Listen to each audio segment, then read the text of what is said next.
OncoSummit Chile 2020. OncoSummit 2020 es patrocinado y auspiciado por Ministerio de Salud, Gobierno de Chile, Facultad de Medicina, Universidad Mayor, Laboratorios Lilly, Takeda, Pfizer, Sandoz, Teva, Grünenthal, AstraZeneca, Avi, Sanofi, Tecnofarma, MSD, Alateia Medical, Sociedades Científicas, Asociación Chilena para el Estudio del Dolor y Cuidados Paliativos.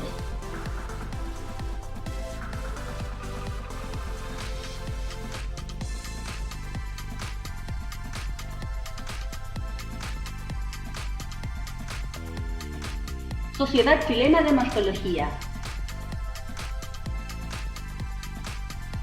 Agrupaciones Corporación Niños con Cáncer CONILE, Fundación Mineros contra el Cáncer, Corporación Regional de Oncología Bio, Fundación Franco Cepeda Lillo, Corporación de Ayuda al Cáncer Infantil Amor y Vida, Agrupación Revivir, Agrupación Luz y Esperanza de Puerto Varas, Agrupación Luzune de Puerto Montt, Fundación Nuestros Hijos, Fundación Casa Familia, Voluntariado del Cáncer La Cruz, Fundación Cardio Onco, y a los media partners Diario El Mostrador y Radio La Voz de los Pacientes Chile. Vamos a continuar con el programa dando inicio a la sesión de urooncología, para quien voy a invitar a la doctora Carolina Ibáñez.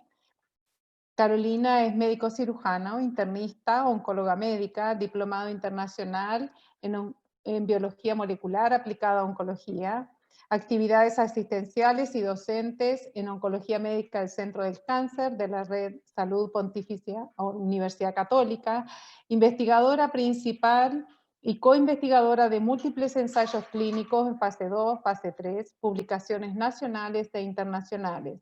Bienvenida Carolina, muchísimas gracias por estar con nosotros en esta oportunidad. Bienvenido a todos los expositores que te van a acompañar y te dejo para que continúen con la sesión. Bienvenido, gracias.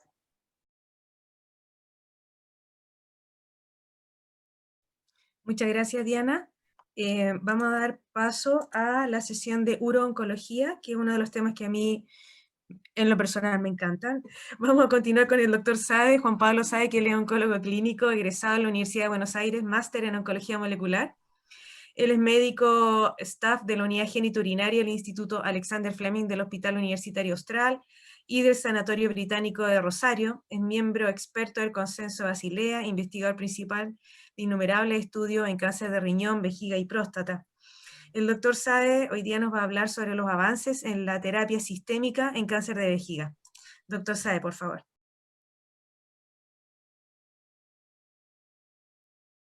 Muchísimas gracias por la invitación. Los que, como digo siempre, los que me conocen saben que me gustaría estar con ustedes ahí en Chile, sin duda, disfrutando de múltiples cosas, pero bueno, estoy en Buenos Aires y estoy en mi casa, así que quizás escuchemos niños. Espero que no griten mucho, ya los tengo entrenados después de tanta virtualidad.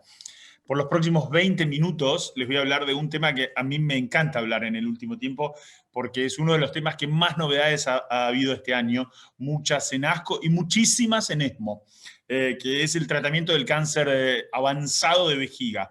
Y nosotros en mi unidad estamos muy involucrados en distintos ensayos clínicos en esta enfermedad, así que también les voy a transmitir un poco de algunos casos de nuestra experiencia.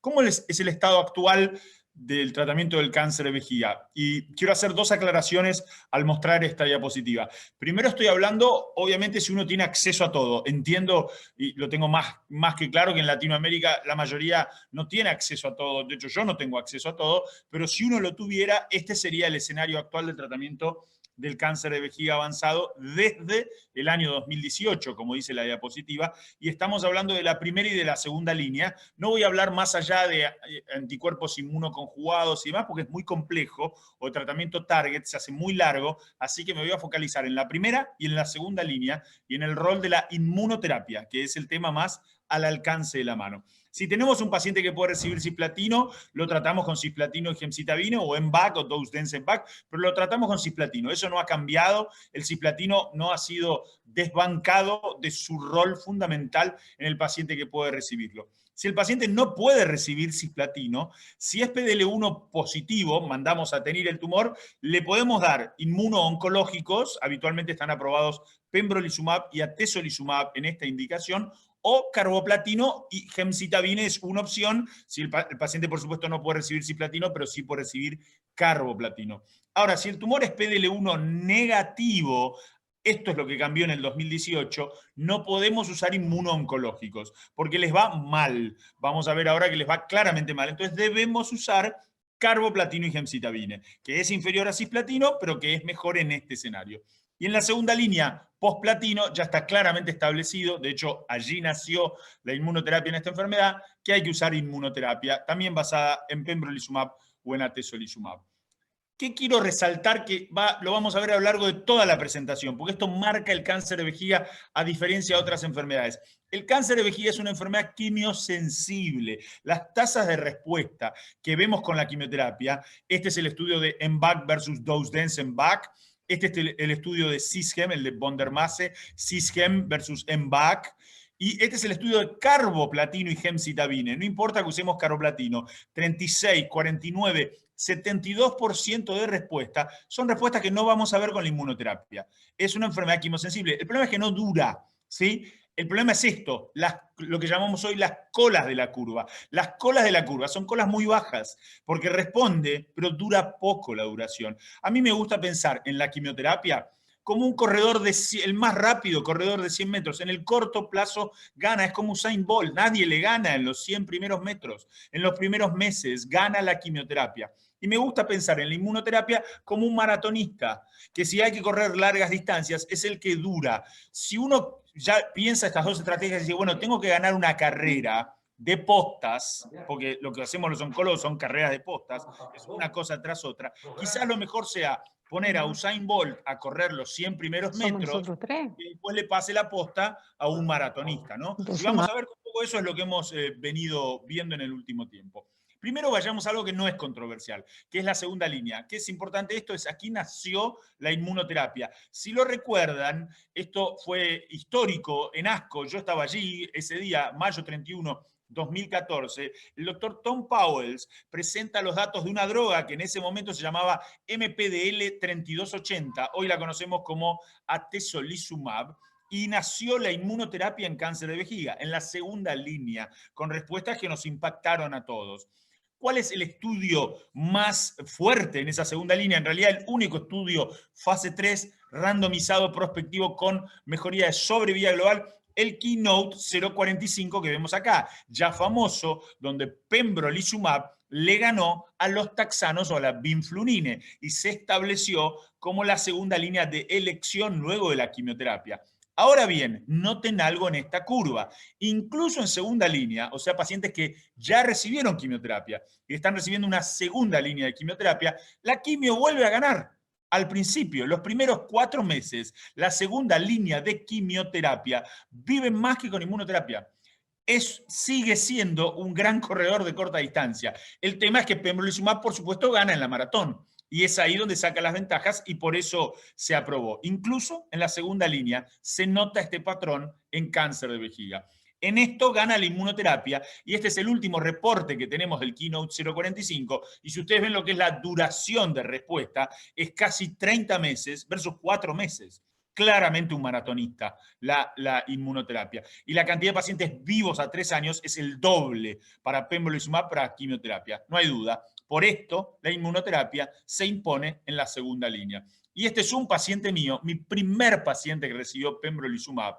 Fue refractario a platino, hizo neoadjuvancia y cistectomía radical. Hizo esa enorme metástasis pulmonar. El paciente recibió pembrolizumab durante 17 meses, luego tuvo que suspender por toxicidad hepática. Terminó esos 17 meses hace 3 años y hoy sigue en respuesta completa. Curado, sin tratamiento. Esas son las maravillas que la inmunoterapia nos ofrece para algunos pacientes, como este caso mío. Vamos a lo que cambió mucho en el último tiempo. Voy a tratar de ser concreto y conciso porque hay mucha información, que es la primera línea. Voy a hablar sobre 4 estrategias. Vamos a ir hablando de cada una de ellas ahora en detalle, así que por eso paso rápido la diapositiva.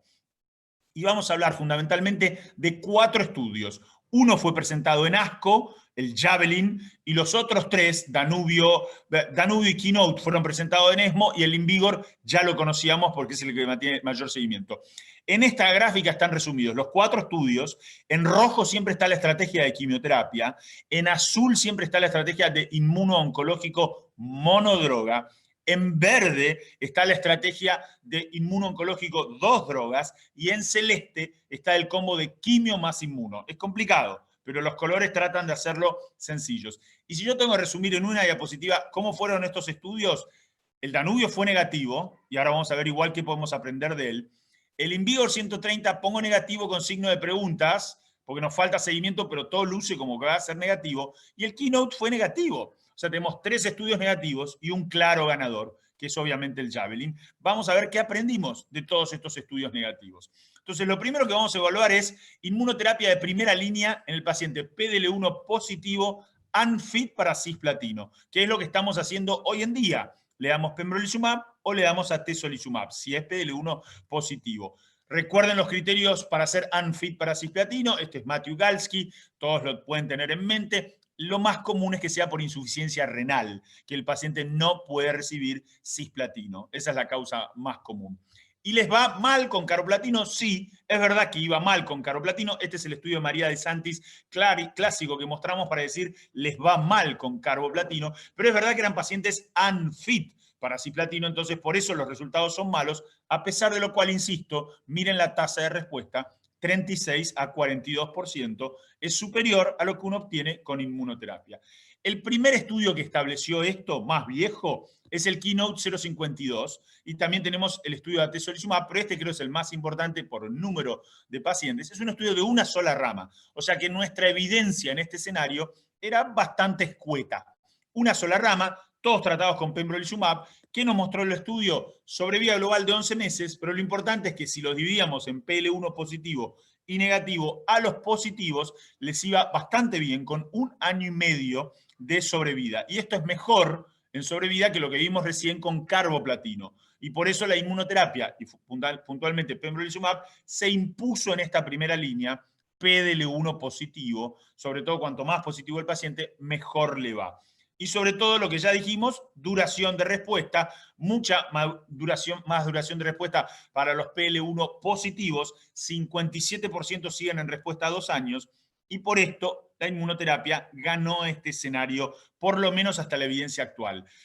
Lo otro también que vimos, que no se ve obviamente con la quimioterapia, es que uno le puede dar inmunoterapia a pacientes añosos y con un performance status deteriorado. Como vimos en estas curvas que se presentaron ya hace 3 años atrás en ESMO, pacientes de más de 75 años, pacientes con performance status 2, seguían teniendo respuesta a inmunoterapia. O sea, nos permitió tratar pacientes que antes no teníamos cómo tratar, la inmunoterapia en primera línea.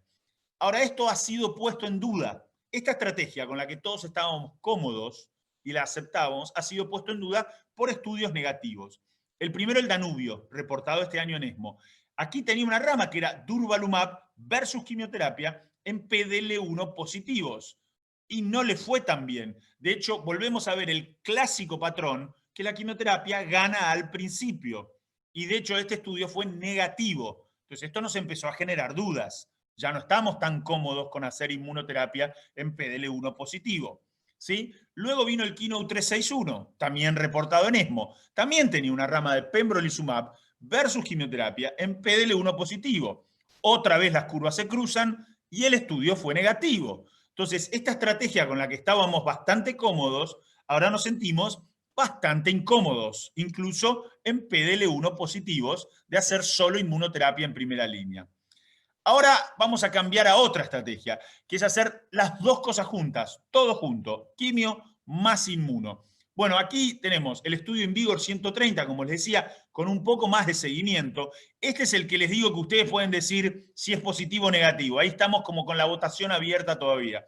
Nos falta mayor seguimiento. Esta es la curva interina de sobrevida global. Todavía no hay beneficio en sobrevida global. El tiempo pasa y la sensación de todos es que el estudio no va a ser positivo y que quimio, inmunoterapia juntas en primera línea no va a ganar, ¿sí? Esa es la sensación. De hecho, nos desilusionamos bastante cuando vimos esto, que la tasa de respuesta no aumenta.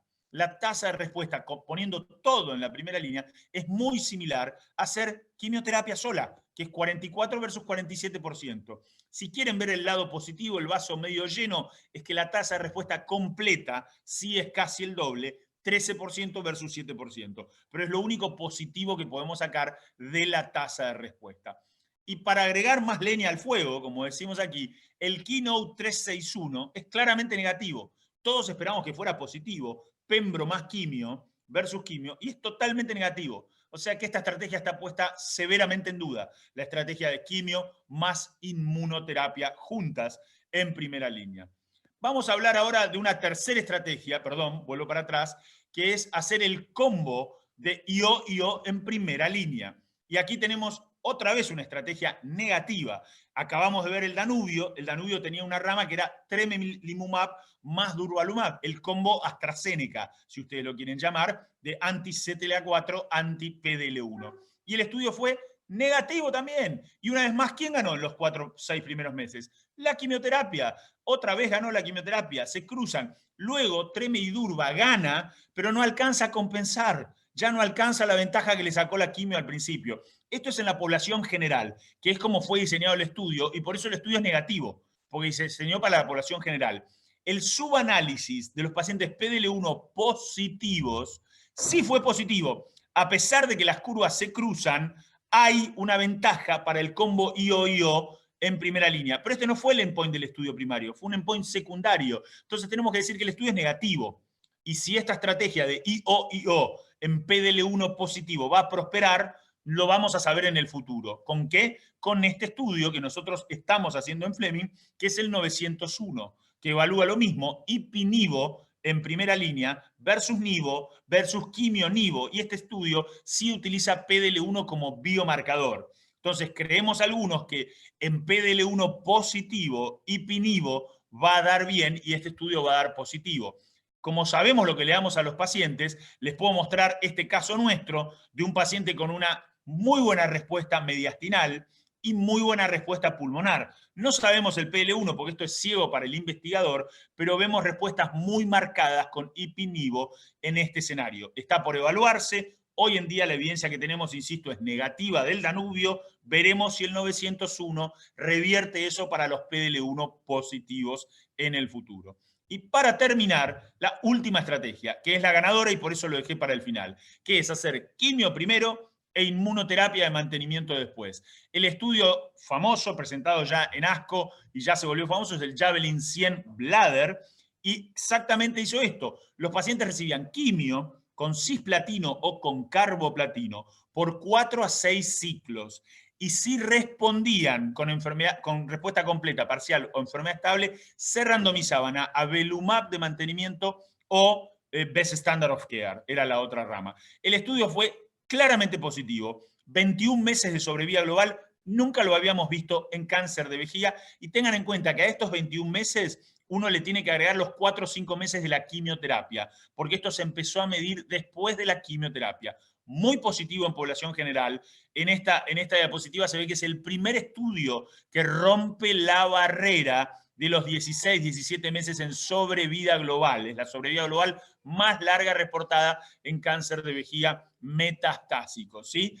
Y lo que vemos es que muchos pacientes respondieron a la etapa de mantenimiento, o sea que no habían logrado respuesta o habían logrado alguna respuesta con quimioterapia y se profundizó con la inmunoterapia, lo que muestra que la inmunoterapia per se puede darnos respuestas tumorales. Si evaluamos la población PL1 positivo, obviamente los resultados son aún mejores, ¿sí? Son positivos en la general y aún mejores en la PL1 positivo, por supuesto. aunque la aprobación va a ser para todos, no para los PL1 positivos.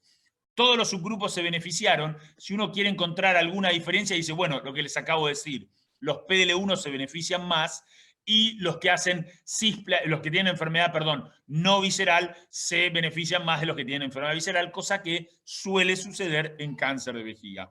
Si lo evaluamos por tasa de respuesta, se benefician más los que logran una respuesta parcial con la quimioterapia, los que tienen una respuesta completa todavía no tanto, y los de enfermedad estable intermedio, pero hay beneficio para los tres grupos. Estos son análisis por subgrupos, tomarlos con precaución, por favor. Y si vemos cisplatino versus carboplatino, el beneficio es para ambos. Por supuesto que les va mejor a los de arriba, a los de cisplatino, porque son pacientes en mejor estado general, por eso reciben cisplatino. Hay otro estudio de pembrolizumab similar, es un estudio fase 2, pequeño. Este estudio fase 2 permitió el crossover y por eso no mostró beneficios en sobrevida global, y es un estudio fase 2 académico, entonces no se va a imponer tanto seguramente la estrategia con pembrolizumab.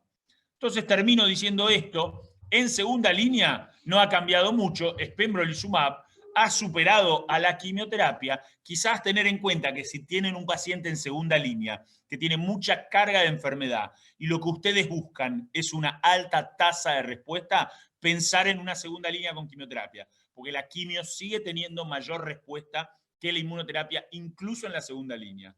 En primera línea, el paciente unfit para toda quimioterapia, o sea que no puede recibir ninguna quimioterapia. Claramente lo único que tenemos para ofrecerle, añoso, deterioro de performance status, es inmunoterapia, con pembro, con atezo, independientemente del PL1, porque es lo único que puede hacer, porque no tiene otra cosa para hacer. Si es fit para quimio, independientemente de cuál platino sea, hoy en día la estrategia ganadora es carbo o cis, independientemente del cisplatino, y luego con mantenimiento con avelumab. Y quizás el futuro, como les digo, esperamos el 901, nos imponga la opción de IO-IO para los PL1 positivos, evitando la quimioterapia, algo que el Danubio falló, pero falló por un mal diseño. Si hubieran tomado eso como endpoint, hubiera sido un estudio positivo. Entonces, de este esquema inicial que vimos en la primera diapositiva, ¿qué es lo que va a cambiar? La segunda línea no va a cambiar. Lo que sí va a cambiar es que independientemente de cisplatino o carboplatino, vamos a hacer en general más quimioterapia, 4 a 6 ciclos, y en el paciente que logra respuesta completa, parcial o enfermedad estable, luego le vamos a ofrecer mantenimiento con avelumab. Eso a partir del año que viene o el otro, dependiendo de las aprobaciones en cada uno de nuestros países y obviamente dependiendo del acceso. Nada más, muchas gracias por su atención y voy a dejar de compartir mi pantalla. Muchas gracias, doctor Sáez. Excelente presentación. Vamos a continuar con el doctor Mario Fernández, quien es médico cirujano. Él tiene formación complementaria en endourología y urología oncológica del Departamento de Urología de la Universidad de Heidelberg, en Alemania. Urólogo en Clínica Alemana de Santiago, profesor asociado, investigador en el Centro de Genética y Genómica Humana de la Facultad de Medicina en Clínica Alemana, Universidad del Desarrollo, autor de más de 75 publicaciones. Y a quien tengo el gusto de presentar, quien nos va a hablar de epidemiología y diagnóstico del cáncer de vejiga. Doctor Fernández, por favor.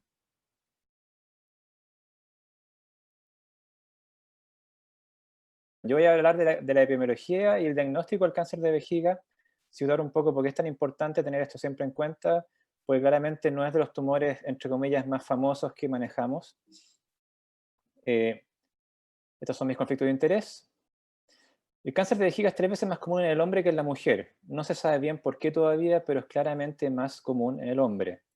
Y ven, si ven la incidencia, es el 6º más frecuente en el hombre y el 17º en la mujer, pero llama la atención que en países desarrollados, en Europa, Estados Unidos, es el 4º cáncer más frecuente en el hombre, después de los 3 grandes, y el 14º en la mujer, así que ahí hay inmediatamente una diferencia muy importante. Es un cáncer también dependiente de la edad. Ven ustedes acá que el riesgo de hacer un cáncer de vejiga aumenta significativamente a partir de la 6ª, 7ª década de vida. Es además un cáncer con alta prevalencia, porque es una enfermedad prolongada, casi 8 años, y porque tiene una baja letalidad. Y de esta manera casi 3 millones de personas a nivel mundial han tenido este cáncer en los últimos 10 años. Y algo muy, muy importante es que el costo por paciente desde el diagnóstico hasta la muerte es el mayor de todas las neoplasias malignas. Este es el cáncer más caro por paciente, y esa es la gran importancia epidemiológica del cáncer de vejiga. Razones: la alta recurrencia tumoral con larga sobrevida y la necesidad de vigilancia y tratamiento de por vida. Volviendo a la incidencia mundial, ven ustedes inmediatamente que los países o las zonas con incidencia más importante son los países desarrollados, Europa, América del Norte, y Sudamérica está un poco más abajo del promedio, y Chile en particular está en el promedio mundial, con una incidencia de 7 y 4 en hombres y mujeres, pero ven inmediatamente que la prevalencia es muy significativa. ¿Qué ha pasado en los países desarrollados? La incidencia ha ido disminuyendo, y esto se explica por la disminución de la prevalencia del tabaquismo, que es el gran factor de riesgo de este tumor. También la eliminación de químicos tóxicos del lugar de trabajo, pero eso ya no tiene tanta importancia. ¿Qué pasa en los países en desarrollo? Estamos en una etapa más temprana de la epidemia de tabaquismo, con cifras todavía muy altas de prevalencia. Somos el foco de la industria del tabaco y la población está envejeciendo. De esa manera esperamos en los próximos años y décadas un aumento significativo de esta enfermedad. Ven acá el detalle de las etapas de la epidemia del tabaquismo. Ven ustedes aquí que nosotros estamos en la etapa 3, donde la prevalencia todavía es muy importante, pero la mortalidad, el impacto de esto, llega recién en la etapa 4, que es donde están los países desarrollados actualmente. Chile ha disminuido sus tasas de tabaquismo afortunadamente en los últimos años. Ven aquí que hubo una importante disminución en 15 años de un 48 a un 36% en el hombre. Sin embargo, dentro de América Latina seguimos siendo estamos muy por encima del resto de los otros países, así que es un trabajo que tenemos pendiente como país, disminuir esta prevalencia. En Chile tenemos 3 registros muy acuciosos de la incidencia, y llama inmediatamente la atención la diferencia muy importante entre Antofagasta y estas 2 regiones del sur, que se estima que es también la incidencia global en el país. En Antofagasta esto es mucho más frecuente, y en temas de mortalidad también vemos que las regiones más importantes en términos de mortalidad en Chile son las regiones del norte, en particular Antofagasta. El año 2018 hubo 618 muertes en el país, de las cuales gran parte fue en Antofagasta. Los factores de riesgo ambientales, destaco aquí los 2 más importantes: el tabaquismo, que ya lo comenté, y vamos aquí a hablar del arsénico en agua potable, que en nuestro país es un factor de riesgo muy importante. Tenemos otros factores de riesgo ambientales ahí que tienen un rol muchísimo menor actualmente. ¿Qué pasa con el arsénico? El arsénico en el agua potable es una condición que afecta a más o menos 100 millones de personas en el mundo durante los últimos 50 años. Vemos aquí en esta tabla a la izquierda que Chile es de los que ha tenido un índice de contaminación más importante y también con consecuencias muy relevantes. ¿Qué pasó en ese momento? El año 50, en la década de 50, Antofagasta era una ciudad que estaba creciendo, una ciudad que necesitaba agua potable, es una zona árida, desértica, por lo tanto no teníamos ese recurso, y la solución fue captar aguas directamente del río Toconce, que es un río del altiplano que de manera natural tiene elevadas concentración de arsénico, y de esa manera el agua potable en Antofagasta, entre esos años 58 y 71, tuvo concentraciones hasta 17 veces lo recomendado por la OMS. De hecho, si uno ve aquí este gráfico, ve que recién el año 70 empezó a bajar esto con la primera planta de tratamiento, y recién el año 2000 alcanzamos la norma OMS, por lo tanto es un problema que se mantuvo hasta hace 20 años. Sin embargo, la parte más importante fue hasta principios de la década del 70. De esa manera, pacientes o sujetos que han nacido en esa década están recién ahora cumpliendo 45 años, así que están recién entrando en la edad en la cual les va a dar cáncer de vejiga. Esto ha sido ampliamente estudiado, que hay 2 publicaciones nacionales, una de la Católica, una de nosotros, donde hemos mostrado efectivamente que las tasas de mortalidad en Antofagasta, comparado con el resto de Chile, son mucho más relevantes. Y lo interesante de esto es que hay una latencia. La latencia entre el inicio de la contaminación importante, aquí fines de los años 50, con el impacto en la mortalidad que apareció recién en la década del 80. Hay 20 más o menos años de latencia. Y de esa manera el problema lo tenemos hoy día. A pesar de que tenemos en este momento ausencia de contaminación por arsénico, el problema es actual. Los urólogos en Antofagasta son urólogos que tienen una epidemiología completamente distinta del cáncer, y básicamente lo que ven es cáncer de ureterio. También ureterio alto también se impacta por el arsénico. Aparte de la incidencia de mortalidad aumentada, también nosotros hemos estudiado las características tumorales y sobrevida, y es claro que en Antofagasta los tumores tienen etapas y grados tumorales más avanzados, y esto lo hemos estudiado dirigidamente y no se explica por una dificultad el acceso a la atención en salud, sino que los tumores simplemente son más agresivos. También además tenemos una menor sobrevida global y específica. Este tumor se presenta, como todos sabemos, con hematuria básicamente, El screening no es recomendado. ¿Por qué? Han habido estudios acá, la tasa de detección es muy baja en pacientes con micromaturia en la población general, no hay estudios prospectivos randomizados con desenlaces relevantes, y lo más importante de todo, no es costo efectivo. Sin embargo, involuntariamente se hace un screening. Todos sabemos que en la población, en la atención primaria, en medicina interna, se pide de manera muy frecuente una orina completa, y por lo tanto la micromaturia, entre comillas, es un problema bastante frecuente que tenemos que ver nosotros en el día a día. El problema es que la micromaturia es muy prevalente en adultos, puede llegar hasta un 30% de prevalencia. Hay algunas diferencias las diferencias están radicadas en términos de características de edad, sexo, número y tipo de examen de orina. También obviamente si hay mayor población tabáquica probablemente va a ser mayor, pero en hasta el 80% de los estudios es normal. Al revés, solamente en el 2% en promedio de los pacientes con micromaturia detectamos algún tumor maligno. Esto puede variar obviamente hasta un 25% dependiendo del perfil de riesgo, y de esa manera probablemente en el futuro lo que deberíamos hacer es tener más ojo en pacientes con factores de riesgo, especialmente tabáquicos. Hoy en día la micromaturia se estudia de esta manera, hay un consenso bastante importante, no es evidencia de tipo 1, pero lo que se acuerda es que obviamente primero hay que descartar que no sea glomerular. El estudio básico es llevar una anamnesis, muy importante el tema de los factores de riesgo, examen físico, una ecografía inicialmente que nos va a aproximar un poco el diagnóstico, y si hubiera algún hallazgo en la ecografía o algún factor de riesgo presente de manera relevante, tenemos que pasar a una cistoscopía con o sin tomografía computada de tracto urinario alto. Actualmente el diagnóstico del cáncer de vejiga pasa necesariamente por la cistoscopía, nada ha podido reemplazarla, sigue siendo algo estándar. Todo paciente con sospecha de cáncer de vejiga tiene que hacerse una cistoscopía. El problema es que es invasivo y tiene un alto costo, no solamente de tiempo, sino que recurso humano. Tiene que ser hecha por un urólogo. Y de esa manera, obviamente hay un ávido interés en tener alternativas con biomarcadores urinarios, y de hecho hay 6 aprobados por la FDA que están detallados aquí. Sin embargo, ninguno de ellos tiene ni la sensibilidad ni la especificidad cercana a la cistoscopía. Por lo tanto, hoy en día ninguna guía clínica, ni europea ni americana, ni tampoco la nacional, recomienda estos biomarcadores, y la cistoscopía sigue siendo el puntal de diagnóstico de nuestros pacientes. ¿Qué podemos decir al final? Que la epidemiología del cáncer de vejiga es reflejo de la prevalencia del tabaquismo, salvo excepciones muy puntuales, como es en Antofagasta por el tema del arsénico. Norte de África, no lo mencioné, hay un tipo especial, el cáncer escamoso de vejiga secundario a esta parasitosis, es una condición endémica en el norte de África. La expectativa de significativo aumento de incidencia y prevalencia de cáncer de vejiga en países en desarrollo en las próximas décadas, especialmente en las mujeres. ¿Por qué las mujeres? Porque las mujeres son las que proporcionalmente menos han disminuido la tasa de tabaquismo, los hombres están dejando de fumar, no así las mujeres, así que también es un desafío pendiente. Y el estudio de micromaturia tiene que ser adaptado a riesgo. La anamnesis es muy importante de factores de riesgo no solamente actuales, sino que pasados. Recordemos que el tabaquismo previo también genera un riesgo aumentado de cáncer de vejiga, por lo tanto no hay que preguntar si el paciente fuma, sino que si fumó alguna vez. Y el diagnóstico sigue siendo la cistoscopía lo más importante de todo. Muchas gracias. Gracias, Mario. En beneficio del tiempo no tenemos preguntas en el chat, y quería ver si podemos continuar con tu segunda charla que habla sobre la epidemiología en cáncer de riñón. Perfecto, vamos a seguir. Perfecto, gracias, Mario. Estoy todavía compartiendo pantalla, así que...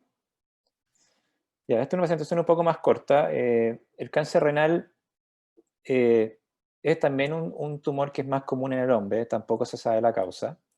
En incidencia mundial es el 10º más frecuente en el hombre y el 14º en la mujer.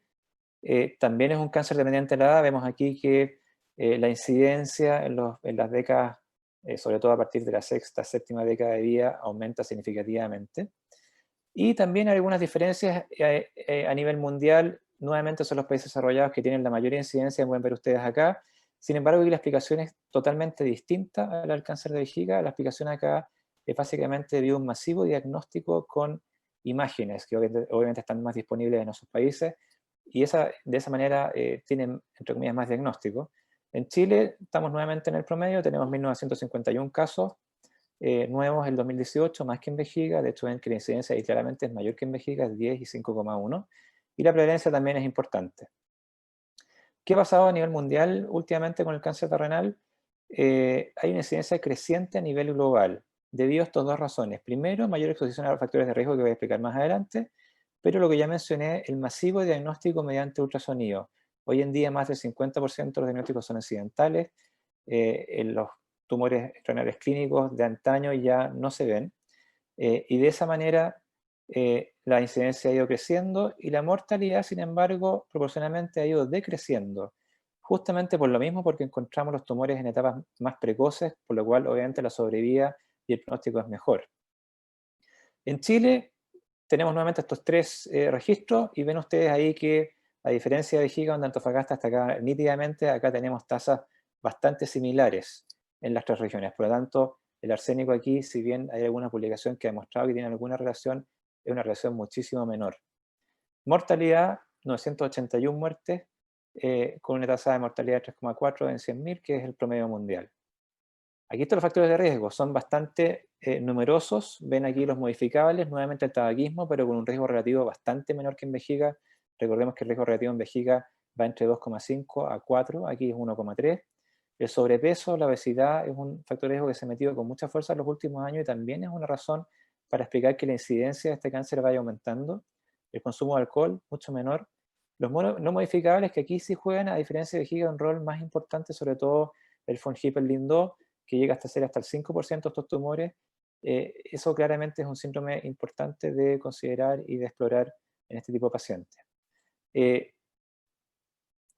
Dentro de los antecedentes médicos, ven ustedes aquí estas tres enfermedades crónicas también altamente prevalentes en la población.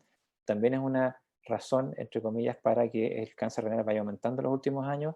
Sin embargo, aquí el link no es tan relevante. Esta enfermedad, como ya comenté, la presentación clínica en general no existe. La triada clásica de hematuria, masa y dolor es menos del 10%, el síndrome ovario neoplásico menos del 10% también, y habitualmente es un hallazgo incidental en una ecografía que, como todos saben, de manera masiva se hace como evaluación preventiva en la población general. En términos de imágenes, una vez que tenemos un ultrasonido, que es una útil herramienta de detección, tenemos que seguir porque el rol en la evaluación propiamente del tumor es muy limitada, y ahí tenemos la tomografía computada como el gold standard.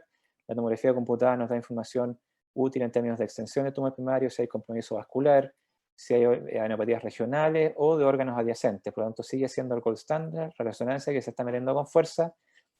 Por ahora nos da solamente ventaja en términos de evaluaciones estructurales vasculares, por ejemplo, invasión de la vena renal o evaluación de arterias renales en un paciente que queremos hacer una nefrectomía parcial. ¿Qué pasa con el screening? Aquí no hay estudios, sin embargo se postula que en el futuro el examen de orina no tendría un rol porque tiene muy bajo rendimiento, a diferencia de vejiga. Los biomarcadores urinarios serológicos hasta ahora muy pocos han sido evaluados y ninguno ha tenido ninguna relevancia clínica. El ultrasonido, un rol incierto porque tiene una baja sensibilidad y obviamente todos saben que es una herramienta que también tiene un costo. Y el escáner obviamente no sería algo costo efectivo, por lo tanto en este momento es un desafío pendiente y no tenemos ninguna razón para recomendar un screening para cáncer renal. ¿Cuáles son los mensajes finales? Que la incidencia ha aumentado a nivel mundial, tenemos población más vieja, tenemos diagnóstico más masivo, y en términos de prevención, primero tenemos la oportunidad de intervenir factores modificables, nuevamente aquí el tabaco, el sobrepeso, y optimizar los métodos diagnósticos. Muchas gracias. Ok, gracias Mario. Estaba viendo si que teníamos preguntas en el chat. Dame un minuto. Para ti, en general, ¿qué te parece dentro de los estudios el principal como para hacer el diagnóstico inicial? ¿Tú sigues pensando en la ecografía, ultrasonografía? ¿En el cáncer renal? ¿Mm? Bueno, habitualmente, como digo, la mayoría se detectan por esa vía, pero una vez que tenemos que ya empezar a evaluar el manejo, tenemos que necesariamente hacer una tomografía computada. El ultrasonido nos da información muy limitada, simplemente nos dice que hay un tumor ahí. De hecho, a veces nos dice que hay una masa no caracterizable y ahí necesariamente tenemos que hacer una tomografía computada que, como ya mencioné, aparte de caracterizar el tumor primario de buena manera y darnos información útil para plantear el manejo quirúrgico, si hacer una nefrectomía parcial o hacer una nefrectomía radical, nos da también información de adenopatía, nos da información de compromiso de órganos adyacentes, así que desde ese punto de vista por ahora nada pasa por eso. Ahora está el tema de la biopsia renal, Clásicamente es algo que no se hace, pero hoy en día, en algunas situaciones, si tenemos la duda diagnóstica, a pesar de las imágenes, puede jugar un rol. Y también en tumores avanzados, ahí quizás Juan Pablo más adelante, o la doctora Salman puede también mencionarlo, en tumores avanzados también nos interesa saber si hay algún tipo de histología distinta que pudiera cambiar eventualmente alguna terapia sistémica. Así que la biopsia hoy en día es algo que debe considerarse, pero no en el diagnóstico inicial, sino que dependiendo de las características que hasta ese momento tengamos del paciente. Gracias, Marito. Quiero invitarlo a poner sus preguntas en el chat. Vamos a continuar con la doctora Pamela Salman. La doctora Salman ella es médico cirujano e internista y oncóloga. Ella ha sido investigadora principal en más de 200 ensayos, fase 2, 3 y 4, y lleva más de 20 años conduciendo ensayos clínicos. Así tiene una amplia experiencia, apareció en varios papers muy renombrados, sobre todo en cáncer de riñón y en vejiga. Entonces, quiero invitar a la doctora Salman a que nos hable sobre los avances de la terapia sistémica en cáncer de riñón. Y le invito a la audiencia a hacer sus preguntas en el chat para poder hacer una ronda de preguntas a los doctores Sade, a la doctora Salman. Posteriormente se va a unir también la doctora Barajas y al doctor Fernández. Doctora Salman.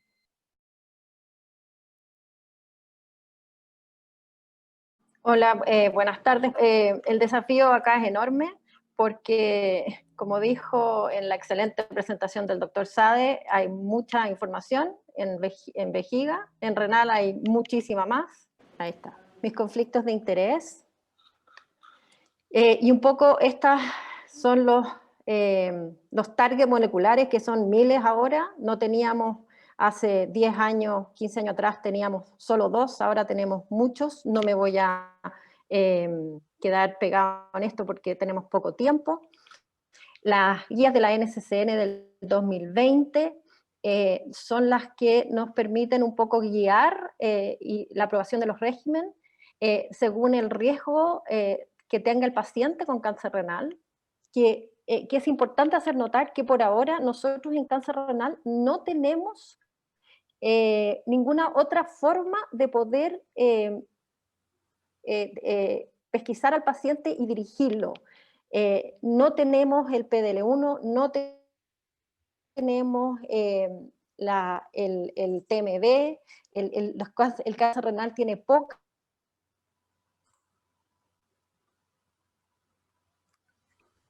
Y no tenemos el Next Generation. Entonces, lo único que tenemos en este minuto son categorizar a los pacientes según el riesgo. Y esto es sumamente importante. Esto se hizo hace ya varios años atrás. El Database Consortium, el IMDC, donde agrupa a más de 40 instituciones, y esto fue liderado por el doctor Gen, y que nos permite ver, en el fondo, clasificar, estratificar a los pacientes en riesgo favorable, intermedio o de bajo riesgo, y podemos ver las curvas de sobrevida de acuerdo a cada uno de estos riesgos de paciente. Y podemos ver cómo ha ido mejorando un poco desde lo anterior, cuando teníamos solo interferón e interleuquina, a las terapias target que tenemos ahora. Y podemos ver que aunque existen muchas más terapias, el riesgo bajo sigue teniendo una mediana de sobrevida de aproximadamente 8 meses, lo que es sumamente bajo y es un desafío para nosotros. ¿Y cuál es la lección que debemos hacer en la primera línea del tratamiento del cáncer renal? Bueno, les voy a presentar la data que hay, la data más importante. El Checkmate 214, que fue un estudio fase 3 en el que me tocó participar, en donde se vio la combinación de nivo-ipi versus nivo como rama sola y versus sunitinib. Lo que se dio a conocer es la rama de nivo-ipi versus el sunitinib, y aquí podemos ver que este estudio fue positivo en cuanto a la sobrevida global en la intención de tratar a los pacientes. Como muy bien dijo el doctor Sade, en la primera parte de la curva, en los primeros 9 meses, aquí no había un Usain Bolt, sino que el corredor de largo término es el que podemos ver con la combinación del nivo-IPI con respuestas, con un rango de respuesta que es bastante importante y con respuestas completas que fueron también importantes. Ahora cabe mencionar que los eventos adversos de este estudio fueron de un 46% para la rama de la inmunoterapia versus un 63% para la rama del sunitinib, y que aproximadamente un 22% de los pacientes de la rama de la inmuno debió retirarse del estudio. Podemos ver que en la población de riesgo favorable este estudio fue negativo. Este estudio solo fue positivo en cuanto a sobrevida global en los pacientes de riesgo intermedio y bajo. Ahora, el otro estudio que salió, que es el Keynote 426, que comparó pembro más axitinib versus sunitinib, también fue un estudio positivo en cuanto a sobrevida global en la intención de tratar, en la población de intención de tratar y en la sobrevida libre de progresión, pero cabe destacar acá que en la mediana de seguimiento, que fue menor al 214, que en el 214 teníamos 32 meses, acá tenemos solo 27, el hazard ratio aumentó de un 0,53 en el primer análisis interino a un 0,68 en el segundo análisis interino. Y muchos de los investigadores que estaban muy a favor de esta combinación se dieron cuenta que en el último análisis interino que fue ahora presentado en ASCO, se vio que el grupo de riesgo favorable tampoco, al igual que el 214, tampoco tuvo una significancia estadística. Entonces, muchos de los pacientes que fueron tratados con de riesgo favorable, que fueron tratados con este esquema, en realidad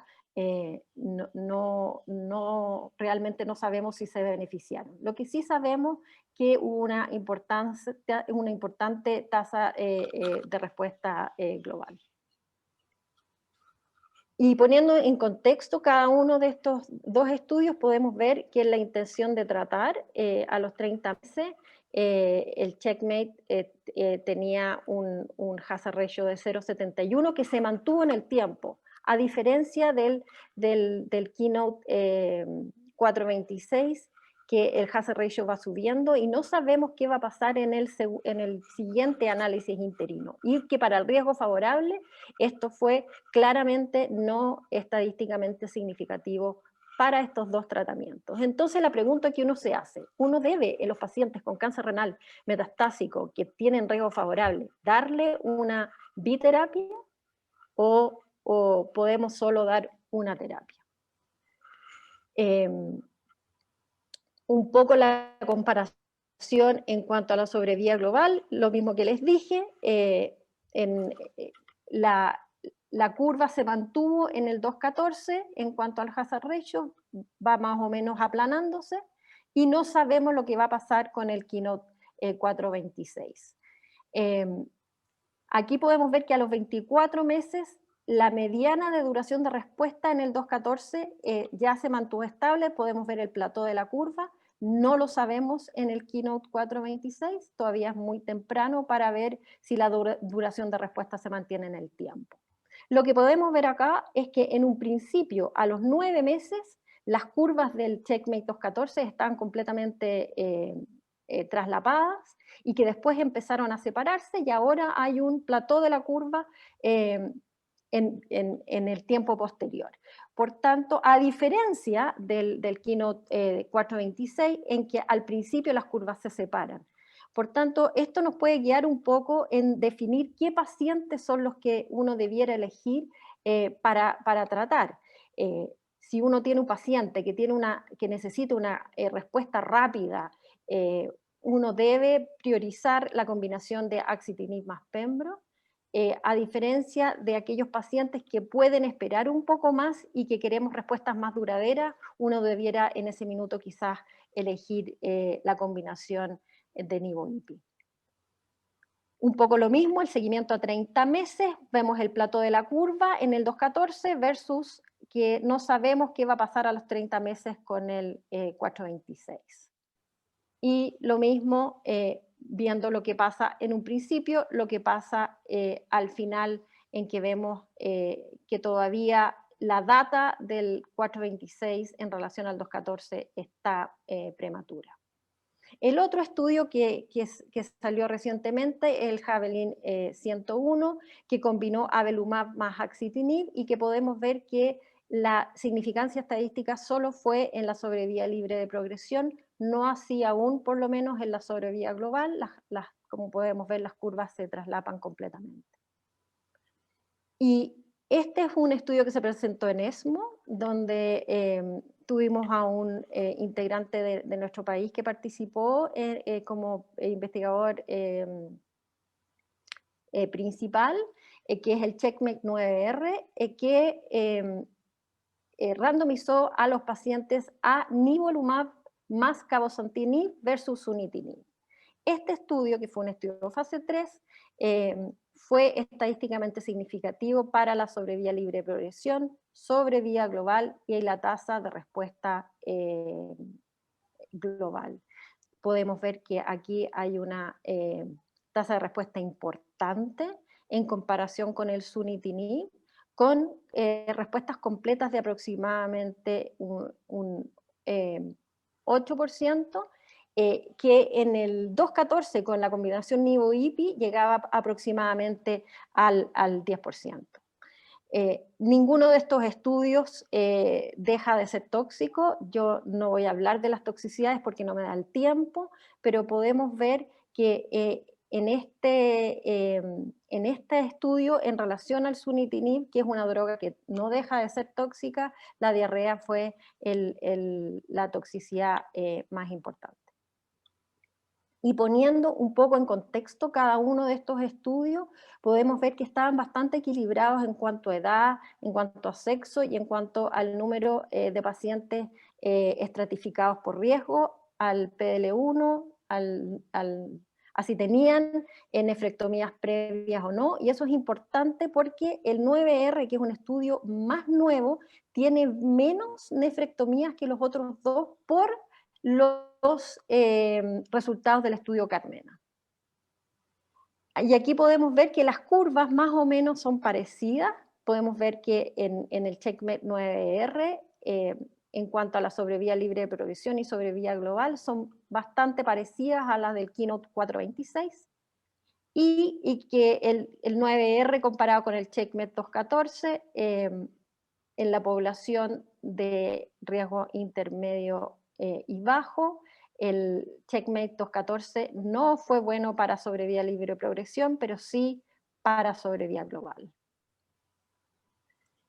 ¿Qué hay en investigación? En lo que se viene, estudios fase 3, que combinan más terapia, lenvatinib más everolimus, o pembrolizumab más everolimus versus sunitinib. Este estudio es un estudio fase 3 y que hubo un reporte ya de que este estudio está positivo. Necesitamos ver la presentación, todavía no la tenemos. Y también podemos ver que lo que se está haciendo ahora es avanzar hacia la combinación ya no de 2 drogas, sino de 3 drogas en el estudio COSMIC 313, donde se randomizan los pacientes a nivo-ipi más cabozantinib versus nivo-ipi placebo. Entonces, como resumen de la primera línea, tenemos que el CheckMate 214 del estudio de nivo-ipi tuvo una significancia estadística en cuanto a sobrevía global comparada con sunitinib en la población de riesgo intermedio y bajo. Pembro y axitinib, que es el Keynote 426, también fue positivo en cuanto a sobrevía libre de progresión y sobrevía global. El Javelin 101, solo significancia estadística en cuanto a sobrevía libre de progresión. Y el CheckMate 9R, presentado recientemente en ASCO, tuvo el triplete de sobrevía libre de progresión, sobrevía global y tasa de respuesta global. ¿Y qué se nos viene en el futuro para lo que nos está pasando? Movimos todo lo que teníamos como en segunda línea hasta la primera línea. Entonces, ¿qué hacemos ahora en cuanto a secuenciación? Esto un poco es lo que nos dice las guías de la NCCN sobre los regímenes preferidos en segunda línea, y un poco lo que nos aconseja ESMO. Si uno recibió en primera línea un inhibidor de tirosinquinasa, lo que ellos proponen es recibir nivolumab, cabozantinib, y como opciones axitinib, everolimus o la combinación de lenvatinib con everolimus. Si uno recibe la dupleta nivo-ipi, las opciones son cualquier inhibidor de tirosinquinasa o la combinación de lenvatinib, everolimus. Y si uno recibió la combinación de un inhibidor de tirosinquinasa con un inhibidor del checkpoint, podemos usar cualquier anti-VEGF en combinación o solo con otra terapia anti-check. ¿Y cuáles son los aspectos importantes que uno tiene que considerar para elegir la terapia? Bueno, la evidencia clínica, que es súper importante. ¿Cómo le fue al paciente en la primera línea? Si respondió bien o no respondió bien. ¿Qué primera línea utilizó? ¿Cuáles son las características de la enfermedad del paciente según el riesgo? Hay pacientes que, por ejemplo, pueden ser de riesgo intermedio, pero con un score de 1, que tienen bastante mejor pronóstico y se acercan más a las de riesgo favorable versus aquellos riesgo intermedio con factor 2. ¿Cuáles son las preferencias del paciente? Por supuesto que las preferencias del médico que lo va a tratar y del equipo multidisciplinario que tiene que tener para tratar las complicaciones de estos tratamientos. Y en nuestro país y en nuestra región, los costos y la accesibilidad a estos tratamientos. Tenemos en segunda línea el estudio Meteor, que fue un estudio fase 3 que combinó cabozantinib, que comparó, cabozantinib versus everolimus, y que fue estadísticamente significativo en cuanto a sobrevía libre de progresión y sobrevía global. Tenemos el checkpoint 0.25 de nivolumab comparado en everolimus. Este estudio fue positivo en cuanto a sobrevía global, pero no en sobrevía libre de progresión. Y el lenvatinib, la combinación de lenvatinib y everolimus, esto fue un estudio fase 2 que también mejoró la sobrevía libre de progresión, pero todavía no tenemos data de que haya mejorado la sobrevía global. ¿Y qué otras cosas podemos hacer? Porque no sabemos qué hacer cuando usamos, por ejemplo, inhibidores del checkpoint o inhibidores de tirosinquinasa o la mezcla de ambos en primera línea. Hay estudios retrospectivos que cuando uno usa una combinación o un inhibidor de tirosinquinasa en primera línea, una combinación de inhibidores del checkpoint en primera línea podría usar en segunda línea un inhibidor de tirosinquinasa. Otro estudio retrospectivo hablando del cabozantinib, que cambia un poco el mecanismo de acción, y eso es súper importante, lo voy a mencionar en un rato más. Más estudios retrospectivos hablando del pazopanib, aquí había más de 258 pacientes, en que habían respuestas medianas de la PSF de 13.5 meses, que no deja de ser, estamos hablando de segundas líneas, y un estudio prospectivo con axitinib, que también nos puede orientar. El problema es que estos son estudios retrospectivos y prospectivos y no nos sirven, necesitamos estudios randomizados, idealmente fase 3, y un poquito mencionarles un artículo del doctor Porta que habló sobre cambiar un poco la biología de la terapia haciendo un target distinto, por ejemplo, haciendo un target al MET o al AXL, y esto lo hace el cabozantinib, que puede actuar a nivel de ambas vías. Y un poco poniendo en contexto todos estos estudios que están aprobados ya en segunda línea, podemos ver que las respuestas globales en general son buenas, y que hay buenas medianas de sobrevida que llegan hasta los 25 meses. Ahora, en qué contexto estamos en este minuto, por ejemplo, para hacer un rescate de nivo-IPI en segunda línea. Tenemos todos estos estudios, algunos que se presentaron en ASCO y ESMO de este año. Estos son estudios fase 2, en que partieron con nivo primero y después agregaron el IPI, partieron francamente con la combinación nivo-IPI en segunda línea.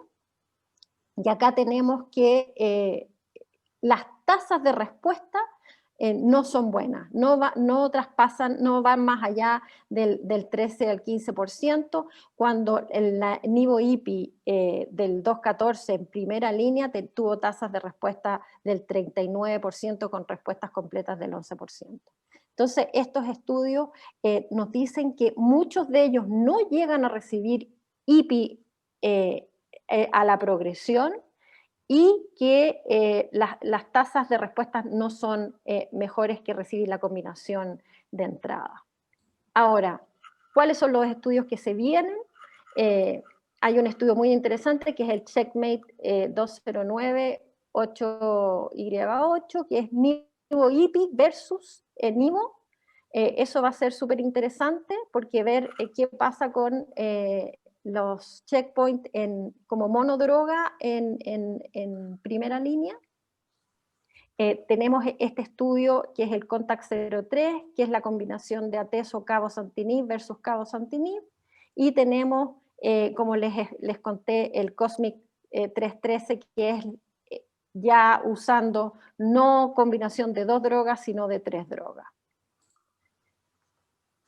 Entonces, como conclusión, ¿qué se hace acá si uno tiene como primera línea, usa como primera línea un inhibidor del VEGF, y este tratamiento, y este paciente duró más de un año, uno puede volver a usar el mismo mecanismo de acción, quizás cambiando la droga, cabozantinib o axitinib, porque nosotros teníamos sunitinib o pazopanib. Si uno usó, por ejemplo, un inhibidor de tirosinquinasa y la respuesta fue breve, ahí se considera la combinación en segunda línea. Si no hubo respuesta ninguna en primera línea a esta droga, un inhibidor de tirosinquinasa, uno debiera ya cambiarse a la combinación de inmunoterapias como nivo-IPI o ya dar nivo como monodroga, que resultó ser bastante bueno. Y si no hay respuesta con las combinaciones de inhibidores de tirosinquinasa y inhibidores del checkpoint, bueno, ahí se pueden usar drogas como el cabozantinib, el axitinib o la combinación de levantinib o everolimus. Nos falta data de secuenciación con estudios fase 3 que están ongoing y que vamos a tener y poder así mejor dirigir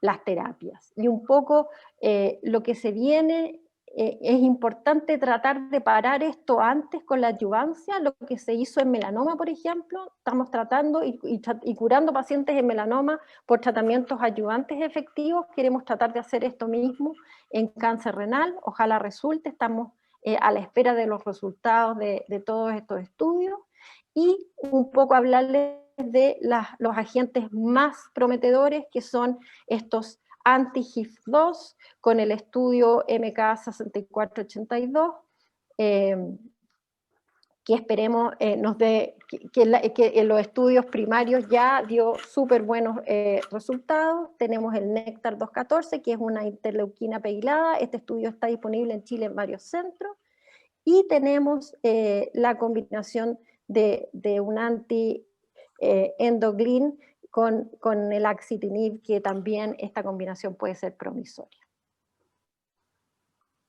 Esa es mi presentación. Les doy las Muchas gracias, Pamela. Yo me acuerdo en el año 2000 que teníamos solo interleuquina e interferón, y ahora tenemos un caldo de cabeza porque no podemos ni siquiera...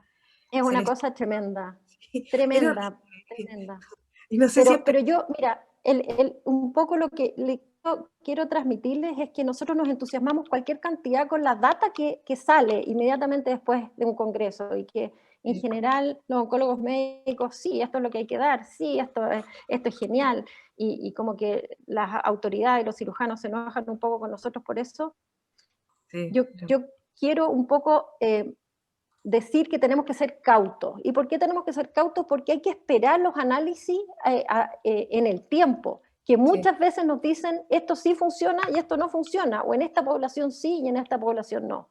Entonces, creo que tenemos que ser cautos, sobre todo en nuestros países que no tenemos mucho acceso y disponibilidad para nuestros pacientes de estas drogas.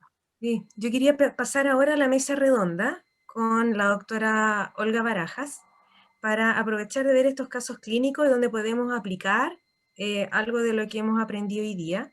La doctora Barajas es profesora asistente, ella es del Departamento de Medicina Interna y Oncología Básico Clínico de la Universidad de Chile. Ella es oncóloga del Hospital Clínico y de la Fundación Arturo López Pérez, es investigadora principal en estudios fase 2 y 3 y en tumores sólidos, y es también directora de la Sociedad Chilena de Oncología Médica de la ESCOM. Doctora Barajas, yo quería invitarla para que empezar nuestra mesa redonda.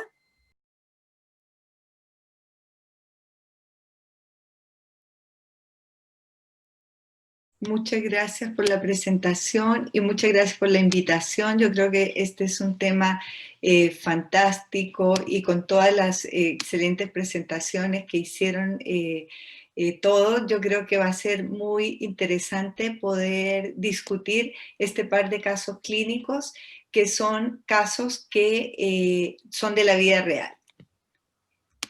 Entonces, el primer caso es un hombre de 58 años, sin antecedentes de importancia, que consultó por dolor lumbar. Esto fue en el año 2011.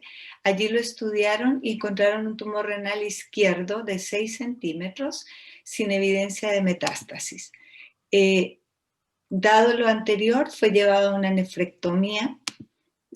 La biopsia resultó ser un tumor de 6 por 6.5 centímetros, variedad de células claras, grado nuclear 2 a 3, con infiltración focal de la cápsula, y no había infiltración de la vena, y la biopsia no describe ganglios. Entonces, yo quería preguntarle especialmente, digamos, al doctor Fernández, que es quien ve estos pacientes y que un cáncer renal en etapa 1B operado, ¿qué tipo de seguimiento él recomienda o no se recomienda? ¿Y con qué lo recomienda? Bueno, primero, en este paciente se hizo una nefrectomía radical. Agregar que actualmente en tumores hasta 7 centímetros o incluso más, dependiendo de las características anatómicas, si está en el polo, si es exofítico, si es endofítico, la nefrectomía parcial es una muy buena alternativa. Por lo tanto, el corte que había en algún momento de 4 centímetros ya se extendió hace rato, y en las guías clínicas eso está bien establecido. El seguimiento de nuestros pacientes es en base a imágenes. Sabemos que la recidiva puede ser ya sea en el lecho operatorio, aunque en estos pacientes en general es menos frecuente, o bien a distancia, donde la primera localización es pulmón. Y de esta manera tenemos que hacer imágenes pulmonares y abdominales, de preferencia con una tomografía computada, por lo menos en los primeros 3 años. Posteriormente puede ser hecho con alguna imagen un poco más simple, ya sea radiografía tórax o ecografía, pero la tomografía computada claramente es superior, y en estos pacientes habitualmente nosotros hacemos un seguimiento cada 6 meses, los primeros 3 años. Perfecto. Una consulta, Mari, ¿sí? Disculpa, ¿ese seguimiento está incluido en la guía GES, pensando en que cáncer de riñón hoy en día es patología GES? ¿Ese seguimiento está incluido? Mira, honestamente no lo sé cómo está en el GES, porque no participé en esa guía y no lo he revisado aún, pero está catalogado así en las guías, por lo menos internacionales, y es obviamente lo que hacemos. Sí, porque entiendo que Hay que revisarlo. Sí, el GES entró al GES el año pasado, el cáncer renal, efectivamente. Déjame revisarlo, parece, y te cuento el tiro. Ya, perfecto. Bueno, entonces esto fue el 2011, y el paciente continuó su seguimiento con su urólogo, y en el 2013 se evidenciaron 2 nódulos pulmonares subcentimétricos, un paciente en ECOG 0, asintomático, y con todos los scores de riesgo bajo. ¿Qué conducta les parece la más adecuada? Pregunto a todos, abierto, ¿cierto? Observación, inicio de algún tratamiento con TKI, inmunoterapia, resección de nódulos pulmonares. Ya podría preguntarle al doctor Sade, que me El pareció doctor Sade, una ¿sí? presentación de cáncer de riñón muy buena, y quería saber cuál era su experiencia al respecto y cómo manejan los pacientes en seguimiento también. Doctor. Bueno, muchas gracias. Gracias por la pregunta. Y coincido en que el seguimiento debe ser ajustado al riesgo de recidiva. Quiero decir también para que una cuenta pendiente, como se dijo muy bien, es la adyuvancia en los pacientes de alto riesgo. En este momento tenemos abierto un protocolo con ipilimumab y nivolumab en adyuvancia. Obviamente todos somos conscientes de la aprobación del sunitinib como una opción en adyuvancia basado en estudios TRACK, pero no todos, obviamente nadie está enteramente conforme con esos resultados. Es algo que hay que mencionarle al paciente porque está aprobado, tiene una cuestión, una connotación médico-legal, pero simplemente se menciona, pero no se recomienda. Y intentamos tener ensayos clínicos. Tuvimos el ensayo de pembrolizumab, cerró ese ensayo. Ahora tenemos el de ipilimumab y nivolumab. Todos creemos que la inmunoterapia lo va a cambiar. Entonces, no en este paciente, pero en otro paciente tendría, un paciente de alto riesgo, sí tenemos obviamente la discusión de adyuvancia y solemos sugerir que hagan adyuvancia.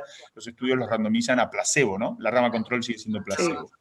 Seguimiento ajustado al riesgo, con estudios de imágenes cada 4, cada 6 meses, dependiendo del riesgo, los primeros años. Seguimiento prolongado hasta el 10º año luego de la cirugía. Y en un paciente con estas características, si registré todos los datos que se comentaron, mi primera opción sería vigilancia activa. Creo que la vigilancia activa siempre, o la observación, siempre tiene que ser cuando hay nódulos pequeños en un paciente asintomático con un tumor que no fue de alto riesgo de inicio. La vigilancia activa no va a comprometer en absoluto los resultados y uno puede esperar hasta iniciar tratamiento sistémico. Así que sería vigilancia activa. Claro. ¿Y esa vigilancia activa, doctor, cada cuánto tiempo la hacen ustedes? Nosotros la hacemos cada 5, entre 4 y 6, mínimo 4, máximo 6. Un poco adaptado, pero habitualmente hacemos imágenes cada 4 a 6 meses los 2 primeros años. Perfecto. Sí, a mí me gusta mucho el trabajo de Rini, que fue uno de los pioneros en la vigilancia activa, y el seguimiento era cada 4 a 6 meses. Ok. ¿Qué pasó, Olguita, con el paciente? Muy bien, entonces, ¿y qué opinan de resecar los nódulos en este paciente que habían pasado ya del 2011 al 2014? Eran nódulos, en teoría, Muy 2 pequeños, nódulos pulmonares. Pequeños, ¿verdad? Sí, Eran pequeños, 2 subcentimétricos. Claro.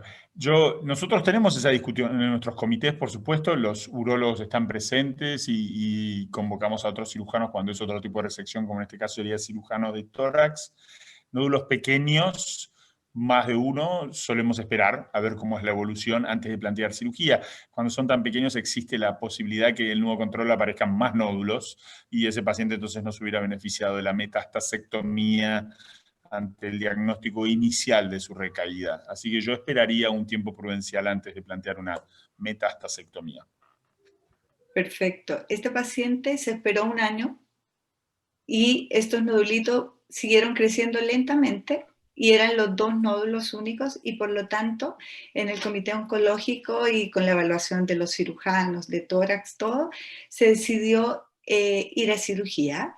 En la cirugía, en el intraoperatorio, se encontraron otros 2 nódulos adyacentes y la biopsia mostró que los 2 nódulos pulmonares, los principales, finalmente eran de 9 y 7 milímetros, compatibles con metástasis de carcinoma de células claras, márgenes negativos, y 2 nodulitos pequeños que no estaban adyacentes y que no eran metástasis. Después de esto, ¿ahí tendría alguna indicación de partir algún tratamiento o lo dejaríamos en observación? No hay ningún tratamiento aprobado para una instancia así. Incluso el estudio de pembrolizumab y atezolizumab permitían ingresar pacientes N1 NED, es decir, pacientes M1 NED, es decir, pacientes metastásicos sin evidencia de enfermedad, pero esa recaída tenía que ser dentro del año de la cirugía. O sea, este paciente no cataloga porque no es un paciente de riesgo intermedio que recae dentro del año. Así que no, Así es. No tenemos nada. Así es. Bueno, tenemos como la misma conducta, así que este paciente después en el 2015, recordemos que estaba desde el 2011, estábamos ya en el 2015, el paciente seguía asintomático y crecimiento de 3 nódulos pulmonares. Fue muy discutido si iba nuevamente a una resección o ya de frente se invitaba a un estudio clínico o comenzaba un tratamiento.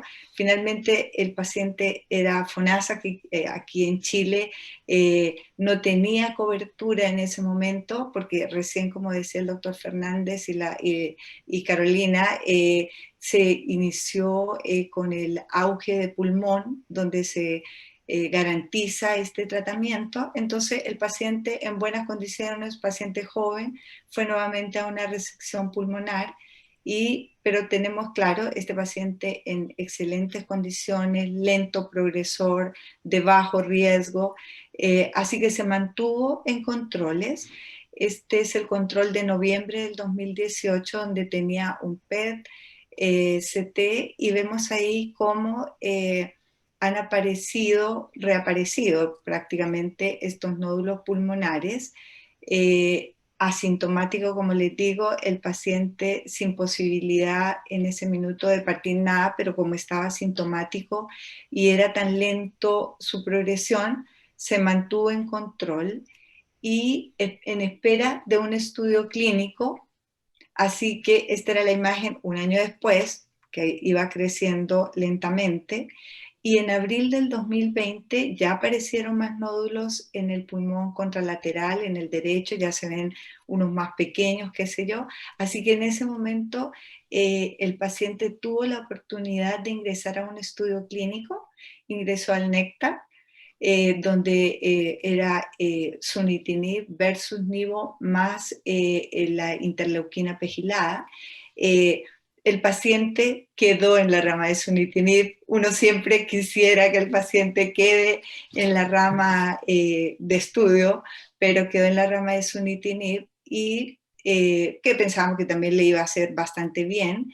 Lamentablemente el paciente hizo las toxicidades que uno menos quiere que tenga con el sunitinib, hizo ileitis, tiroiditis, neutropenia, y como fueron todas estas toxicidades, hubo un poco de atraso, pero después de 2 ciclos, además, el paciente progresó.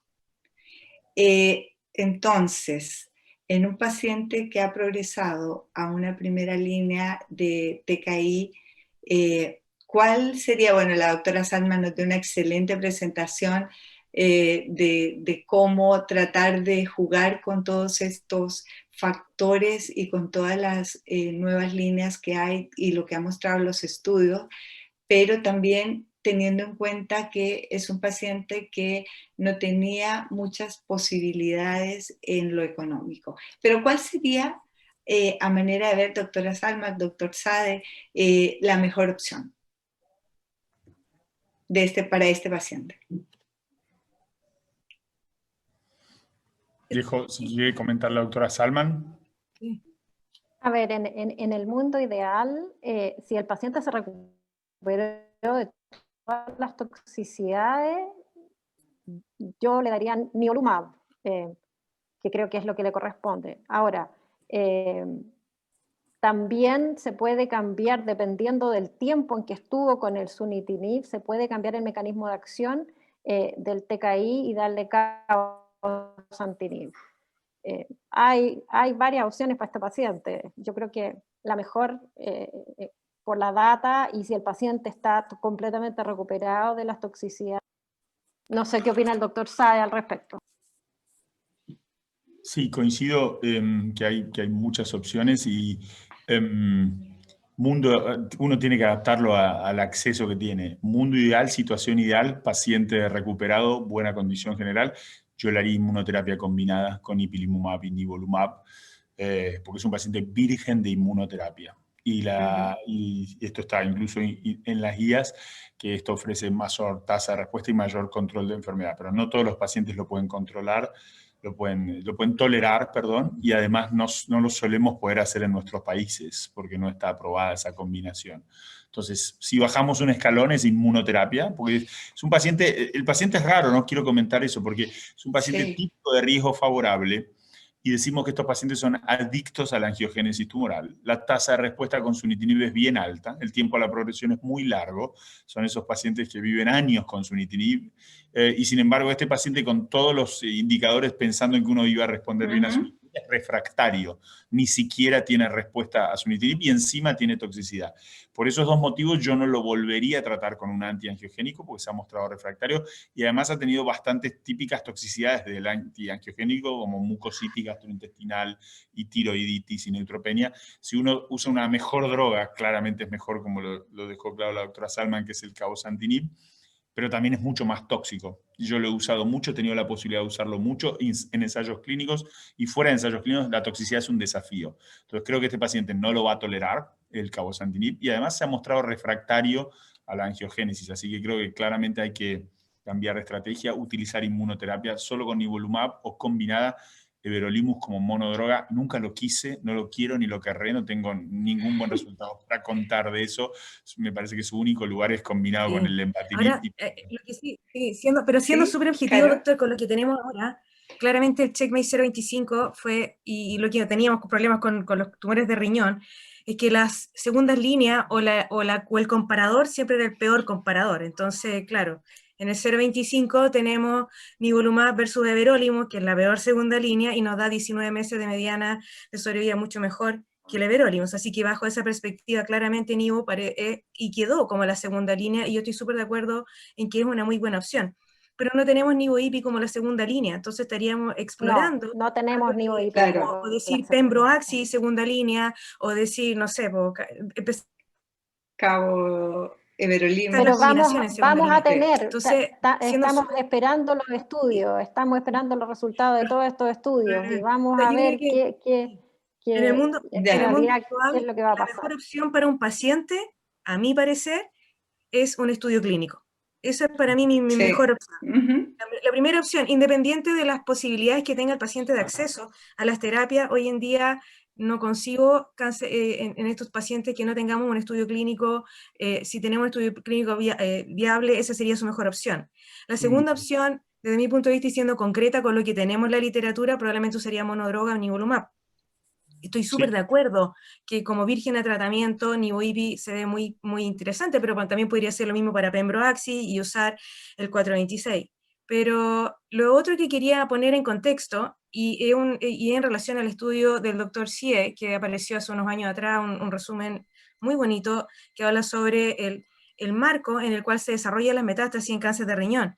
Tenemos una historia donde tenemos una mutación que es la que va guiando todas las metástasis, y después tenemos el otro contexto, y qué es lo que nosotros vemos, y yo creo que a todos nos ha pasado por esta asincronía en el cómo se desarrollan en el tiempo, donde ciertas mutaciones tienen otros genes driver, y nosotros estamos extrapolando a las alteraciones genéticas de la metástasis al tumor original, y por eso pensamos que era, no sé, antiangiogénico, antiangiogenic addiction, y no va a ser así, y por eso este paciente se comporta de esta manera tan agresiva.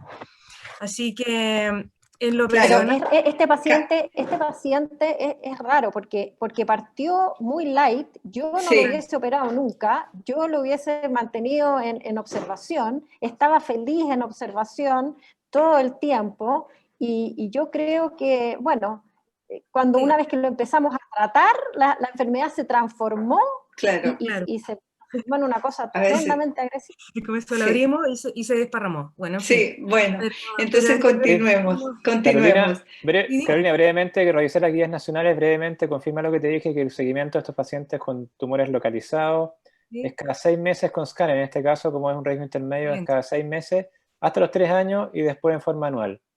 La diferencia con el riesgo bajo es que es por uno va intercalando ecografía y escáner, pero en este caso escáner cada 6 meses hasta los 3 años y luego en forma anual. Excelente, gracias Mario. Perfecto.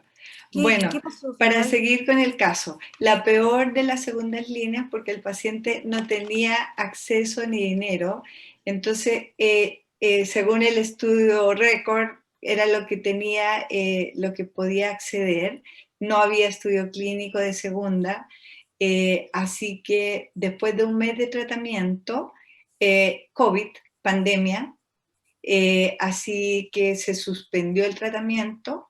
Él alcanzó a recibir, tal vez después de que se recuperó del COVID, un ciclo o un ciclo más, nada más que eso.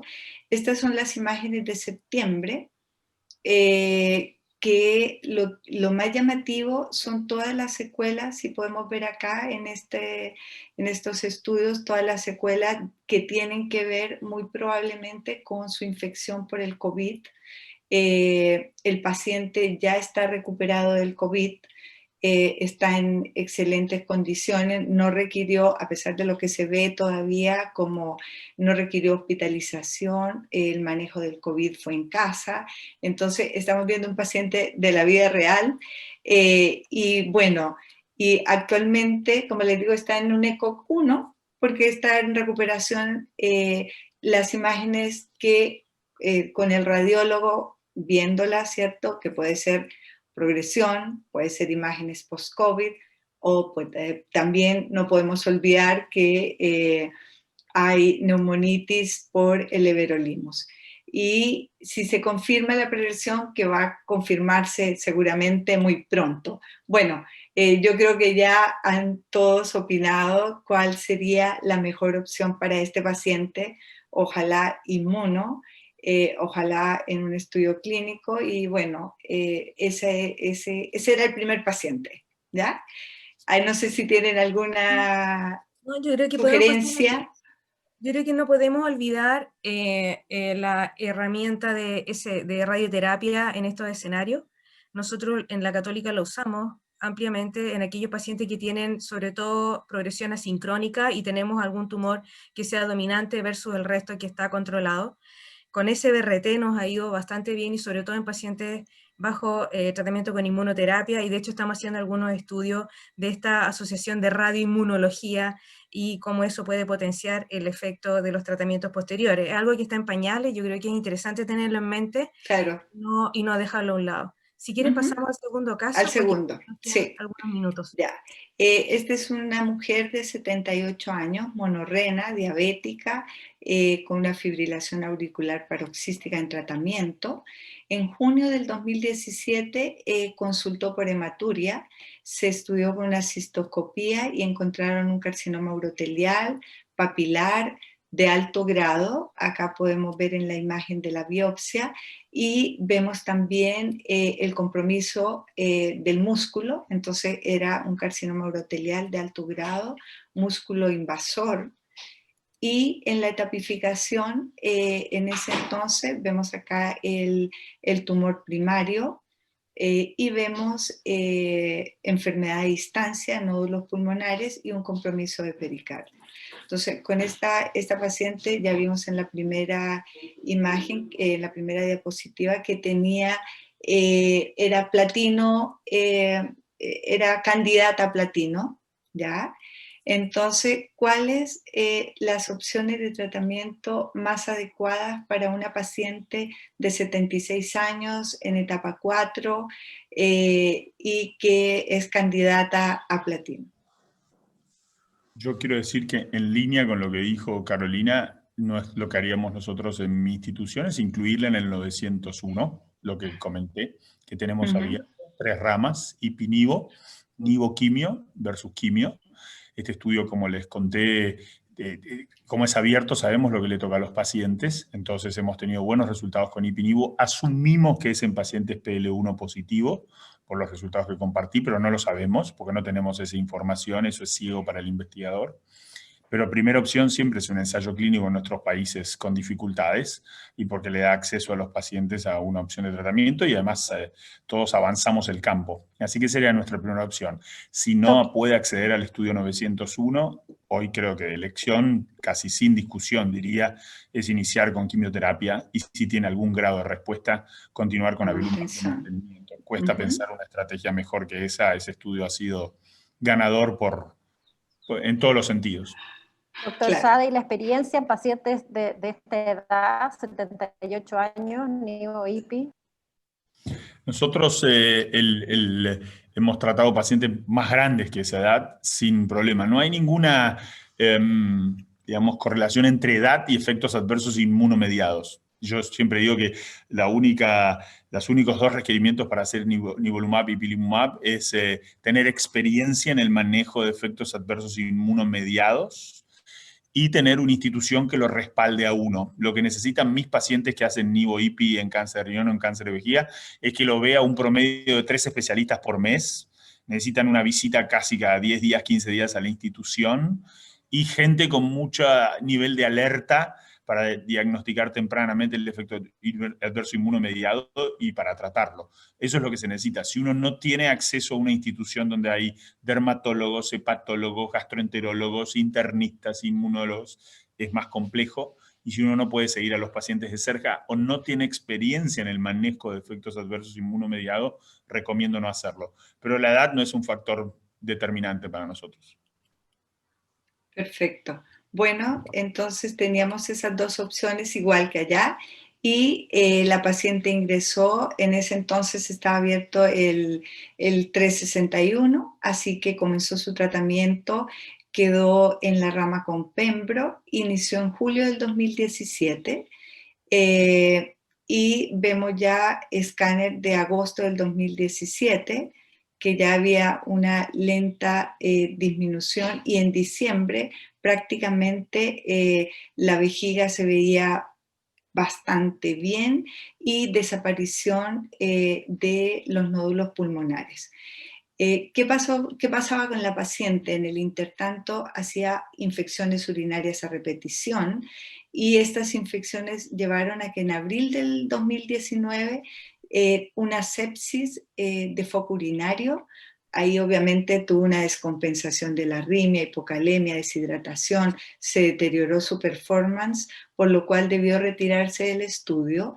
La última dosis la había recibido en mayo del 2019 y la paciente sin enfermedad, respuesta completa imagenológica. Por lo tanto, la paciente se mantenía en control, pero seguía con estas infecciones urinarias a repetición, que no había otro factor importante entonces a descartar. ¿Alguna opción local o sistémica o seguir en su seguimiento? ¿Qué opina el doctor Fernández, por ejemplo, de esa respuesta tan fantástica? El doctor Sade, la doctora Salman. No, bueno, hay que mantener el seguimiento, obviamente. Esta paciente tiene un altísimo riesgo de recurrencia en cualquier momento, así que hay que estar encima. Me preocuparía de las infecciones urinarias, pero no un manejo especial por su condición. Creo que desde el punto de vista anatómico no hay nada ahí que esté influenciando esto, aparentemente por las imágenes que vimos. Y se manejaría con las medidas habituales de cualquier paciente de 75 años que consulta por ito recurrente. ¿Cuánto tiempo alcanzó a estar en el tratamiento? Perdón? Prácticamente 2 años, porque ingresó en agosto del 2017 hasta mayo del 2019. Nosotros sabemos que los pacientes que reciben inmunoterapia, de hecho, aproximadamente el 20% a 30% de los pacientes que recibieron inmuno en cáncer de riñón en ambos estudios, en el 426, a los 2 años se suspendió el Pembro, y en el Checkmate 214, 30% de los pacientes se descontinuaron de tratamiento y se mantuvieron en observación. No sé qué opina el doctor Sade. Yo creo que se puede mantener absolutamente en observación con una alta chance de mantener la respuesta. Absolutamente. Varios puntos pienso en esta paciente. Primero, recordar que este fue un estudio negativo. Este estudio, yo les mostré las curvas, fue un estudio absolutamente negativo. Esta rama puntualmente, incluso en los pacientes PDL1 positivo, como probablemente sea esta mujer, por la respuesta que obtuvo, comparada con la rama quimioterapia, fue absolutamente negativo. ¿Por qué sucede esto entonces? Porque probablemente lo que haya pasado en la rama de quienes le tocó quimioterapia, que inicialmente responden más, y luego a la progresión reciben inmunoterapia en segunda línea, entonces un número significativo de pacientes son rescatados a la progresión en segunda línea, y por eso las curvas de sobrevida terminan superponiéndose en este estudio, y no se pudo mostrar beneficio en sobrevida. De hecho, este estudio y el INVIGOR fueron los dos estudios que cambiaron nuestra práctica en el año 2018, cuando se vio que en los pacientes PDL1 negativos con monoterapia, monodroga, se morían más. Y la recomendación fue no hacer más inmunoterapia de primera línea en los PDL1 negativos. Hubo una alerta de FDA y de EMA y todos nosotros pasamos a pedir PDL1 a partir del año 2018. Eso es importante porque aprendimos mucho de estos estudios negativos. Lo otro es, no hay ninguna razón para una consolidación local, como llamaríamos, para hacer una cistectomía radical o radioterapia en la vejiga en una paciente que se mantiene en respuesta completa. Así que por ahora es, como todos han dicho mis colegas, control lo indicado. Un significativo número de estos pacientes mantienen la respuesta completa, otros no, otros progresan tardíamente. Obviamente los datos más a largo plazo los tenemos en melanoma, con estudio de la firma de interferón como un condicionante de quienes progresan tardíamente, y tenemos más datos también, y empezamos a tener más datos justamente en cáncer de riñón con el 0,25 de nivolumab en segunda línea, donde hay una cola de la curva mucho más baja, ¿no? Mucho más baja que con inmunoterapia de combinación, pero hay pacientes que mantienen la respuesta por años. Así que respuesta completa, suspensión por toxicidad, monitoreo y punto, ningún otro tratamiento por ahora. Bueno, pasa cierto que todos, en el fondo, cuando hay unas respuestas completas tan importantes, tan interesantes, pero yo también estoy de acuerdo, faltan muchos datos para hacer cosas diferentes. La doctora, tal vez la Caro, nos puede contar cuál fue la decisión de llevar a la paciente, que fue en julio del año pasado, a una cistectomía radical con una ureterostomía cutánea. La biopsia mostró, por supuesto, lo que ya habíamos visto en la imagen, pero lo confirmó, ¿cierto? Una respuesta patológica completa. Acá podemos ver granuloma, como granulomas más que nada como de inflamatorios y fibrosis. Entonces, es un caso muy interesante porque se sale después de todo esto, y me encantaría, la Caro, si nos puede contar cuál ha sido, ahora está la paciente, sigue bien en respuesta. Sí, en resumen, ella se operó por la toxicidad urinaria, estaba con estas infecciones que descompensaban su función cardíaca y llegaba a la UCI. La única manera era sacarle la vejiga, porque no teníamos otra opción. Y parece ser que los mecanismos, aquí hay cosas que quiero dejarlas en el tintero para más adelante. Claramente hay fenómenos inflamatorios inmunológicos que no conocemos y que actúan en el medio ambiente tumoral de los pacientes y que modulan la enfermedad. Y es lo que pasa con esta paciente. Esta paciente hizo una respuesta patológica completa, radiológica completa, y en la vejiga nosotros siempre quedamos con la duda porque tenía las paredes gruesas, que por radiología es muy difícil de evaluar y decir que hizo una respuesta completa. No vemos el tumor grosero, pero sí vemos la pared gruesa. Y la anatomía patológica así lo corroboró, hizo una respuesta patológica completa en la vejiga. Entonces, yo no sé, honestamente, y yéndonos hacia el año, no sé, 1900, en la época del bacilo de Coley, si aquí jugó algún rol estos fenómenos inflamatorios secundarios, las infecciones urinarias que ella tuvo y que pudieran haber modulado la respuesta inmune y haber potenciado lo que ella obtuvo con el pembrolizumab. Son dudas que se me pasan por la cabeza porque estamos viendo que genéticamente aquellos pacientes más inflamados, que pueden reclutar cierto tipo de linfocitos que no vayan a la inmunoedición, van a tener mejores respuestas. Claramente estamos con una avalancha de nuevas terapias, vamos a tener que tener mucho criterio a la hora de seleccionarlo, como dijo el doctor Sae, si vamos a usar o no marcadores como PDL1 y no dejar a un lado la quimioterapia.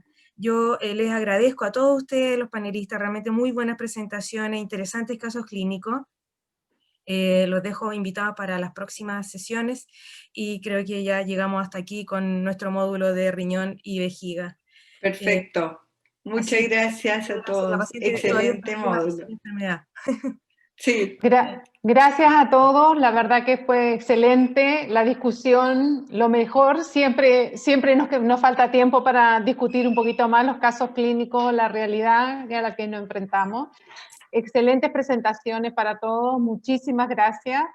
Para finalizar, simplemente darles las gracias nuevamente por todo el apoyo que hemos tenido de ustedes desde un principio cuando les propusimos participar. Así que gracias, Carolina, por la moderación de esta sesión, fantástica, y los tengo que despedir para poder dar inicio a la sesión de hematología que moderará la doctora Cristín Rojas. Así que muchísimas gracias. Muchas gracias Bueno, a todos. muchas gracias. Nos vemos en Chao, otra Chao, oportunidad. que estén todos bien. Chao. Chao. Chao, Mario. gracias, cariño, Chao, gracias a todos. Gracias, Mario, gracias, Juan Pablo. Gracias. Gracias, Caro, gracias, Rita, gracias, Pamela.